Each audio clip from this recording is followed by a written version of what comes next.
Evil does not exist unto itself. Evil is simply the absence of God. It's just like darkness and cold, a word that man has created to describe the absence of God and what happens when man does not have God's love present in his heart. It's like the cold that comes when there's no heat, or the darkness that comes when there is no light. God did not create evil. Just as darkness is the absence of light, evil is the absence of God. We've got a very special guest this morning.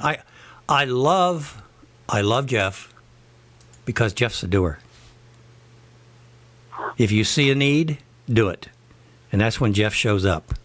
And Jeff is from the Texas area, and I think we've all listened or heard or saw on the internet about a young 7-year-old boy, James Younger, whose mother wants him to be a girl, and whose father is saying, not on my watch, not on my watch. Well, our guest today, Jeff, saw the need and decided to dive into the game again. Jeff, welcome to Last Call. Thank you so much, BJ. Thank you for having me on once again. Good. You're breaking up a little bit, but I think you'll be okay. You'll be okay. Jeff, when this situation happened with Mr. Younger and that family, when did you find out about it? And how did you find out about it? Well, sure. I found out about it earlier this year, and to be honest with you, BJ, when I first saw the details, I thought, this can't be true. It can't be happening. This sounds like it's a National Enquirer story on steroids. So I tried to get a hold of people who had the Save James website up, and I couldn't get a hold of them for a while. And I kept on thinking, I've got to find out if this is true. Eventually, I saw that Mr. Younger testified down in Austin one of the times that I was not there. But we had a friend who made the connection with us. So I went over to his house to interview him, to say, is this really true, and to look around. Wait a minute, Jeff. Hold on, Jeff. Folks, are you listening? Are you listening to this out there? Are you listening to this? Are you listening to the initiative here? What if we had a whole bunch of Jeffs running around the countryside? Huh? Well, go ahead, Jeff. I'm sorry. My compliments for taking the extra step, and then two. Go ahead, brother. Oh, well, thank you. And the thing, BJ, is that a lot of times we don't even get involved unless it affects us personally. And then once we're affected, everybody who's involved in this has been affected by this evil system. And we are responding, not just for ourselves right now, but to stop this. We do not want this to continue on for our children and our grandchildren. But anyway, to go back to Jeff, I did talk with him. I spoke with him in depth and posted the interview up online. But BJ, even after that, about 2 weeks later, I started to think, is this just really a well-orchestrated lie that I'm going to be shocked over later on? But then I saw one of our representatives had actually given an affidavit and everything else. It's so wild, it's so absurd, you would think that cannot be happening. But yes, it is happening here in Texas. Absolutely amazing. So you go over to the house and you talk to the father. Now, I know he's on a gag order, so I don't know how much you can say. Maybe we just ought to leave it as you did talk to the father, and you were convinced that you needed to get engaged in this in the game.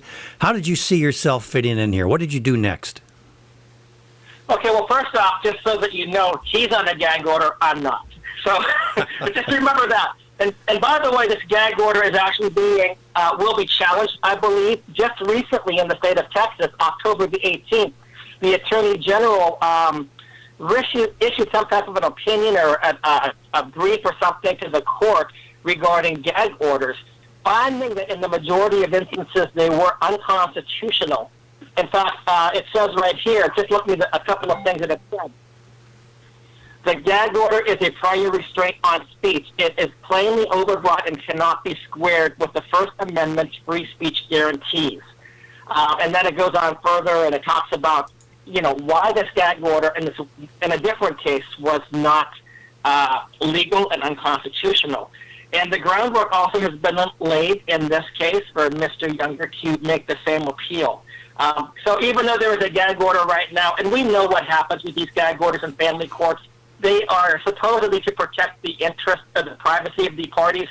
I think it's really to protect the wickedness and the evil that goes on in these courts, so that nobody can talk about how badly justice has been perverted. They don't want any light. Attorneys do. They don't want any light in the room. We've got a caller on the other line, No, not at all. Caller, hang in there for a couple minutes. I want our guest to run through a little bit more of the information. So you've and this is kind of like what's happening with Representative Schiff in Congress. He's doing this underground, and nobody else is allowed to see it. And then whatever information comes out through the judge or through the leaks that they want it to come out in. So we're in a very, very interesting situation where it could be very one-sided. I won't say it is very one-sided, but it certainly has an opportunity to be very one-sided. Well, BJ, you're absolutely right on this. I think it's always nice to have a distraction here while you do the nefarious work over there. And this is exactly, we've talked, the last time I was on, we talked the issue about no-fault divorce. Roe versus Wade was really, really evil, and we were focusing on that. But we're focusing on that. The issue of no-fault divorce, forced divorce, unilateral divorce spread state by state without a protest, without a word, because we saw this one great evil here, but we did not attack the other evil that actually is more the causation of the abortion issue. So the same thing happens with these family courts. Yes, they do not want to have their deeds exposed, and sometimes the injustice is so great that takes place that when people talk about it, they think you've got to be crazy. This is not possible. And instead of actually looking at what's taking place, they try to write the person off because it doesn't square with anything that they perceive to be the case with justice in America.